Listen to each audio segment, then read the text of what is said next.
Hello, welcome to my channel প্রবাসী বাঙালি। আমি দেবস্মিতা। আজকে খুব মজাদার একটা রেসিপি নিয়ে চলে আসলাম। পুঁই শাকের পাতা বাটা। পুঁই পাতা বাটা।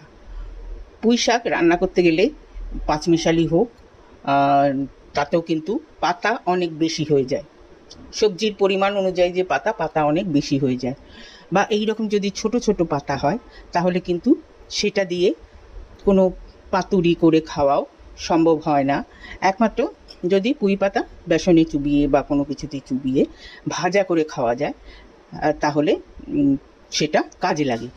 আজকে নিয়ে আসলাম এই ধরনের ছোট ছোট পুঁই পাতা যেগুলো, সেইগুলো নিয়ে একটা রেসিপি বানাবো। তার জন্যে পুঁই পাতাগুলো ভালো করে ধুয়ে নিয়েছি। এখানে নিয়েছি কিছু রসুন। সব রসুন অবশ্যই দেব না, কিছুটা দেব। এইখানে নিয়েছি অল্প একটু চিনেবাদাম। এবারে চলে যাব রান্নাতে। এবারে একটা কড়াই বসিয়ে দিয়েছি, দিয়ে দিলাম এই চিনেবাদামগুলো। এখানে মোটামুটি 20টার মতো চিনেবাদাম রয়েছে। চিনেবাদামগুলো একটু ভাজা করে নেব। বাদামগুলো ভাজা হয়ে গেছে। এটা ভেজে নেওয়ার কারণটা হলো যে কাঁচা বাদামের গন্ধটা কিন্তু চলে যাবে, বাদামের একটা গন্ধ থাকবে। এবারে কড়াইতে অল্প একটু তেল দিয়ে দিলাম, সর্ষের তেল। ও এটাতে 1/2 চামচ কালো জিরে, আর এই পুঁই পাতাগুলো ভালো করে জল ঝরিয়ে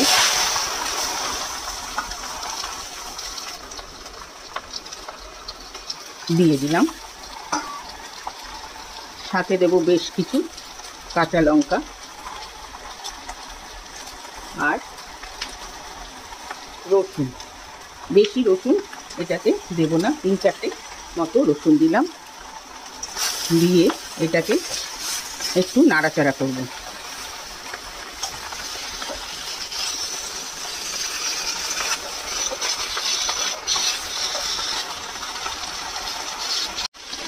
পাতাটা একটু ভাজা ভাজা হয়ে গেছে এবং রসুনটাও নরম হয়ে গেছে।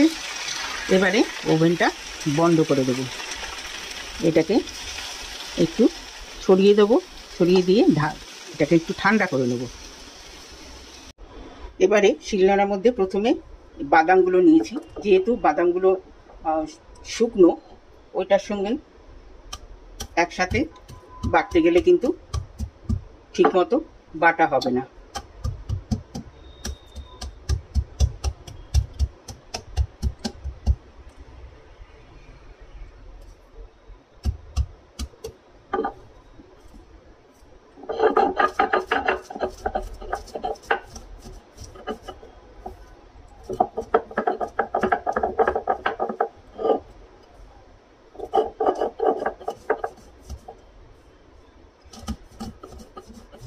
বাদামটাকে আগে ভালো করে পিষে নেব।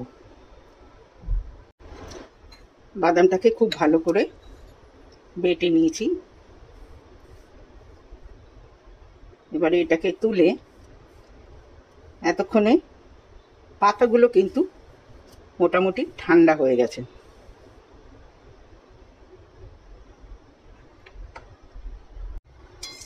এবারে পাতাগুলোকে নিয়ে নেব।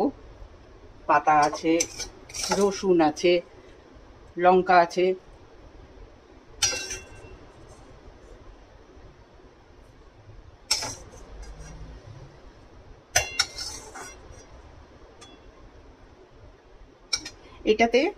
এইগুলোকে মিক্সিতেও ব্লেন্ড করে নেওয়া যেতে পারে, বাট শিলপাটায় বাটার কিন্তু একটা আলাদাই টেস্ট।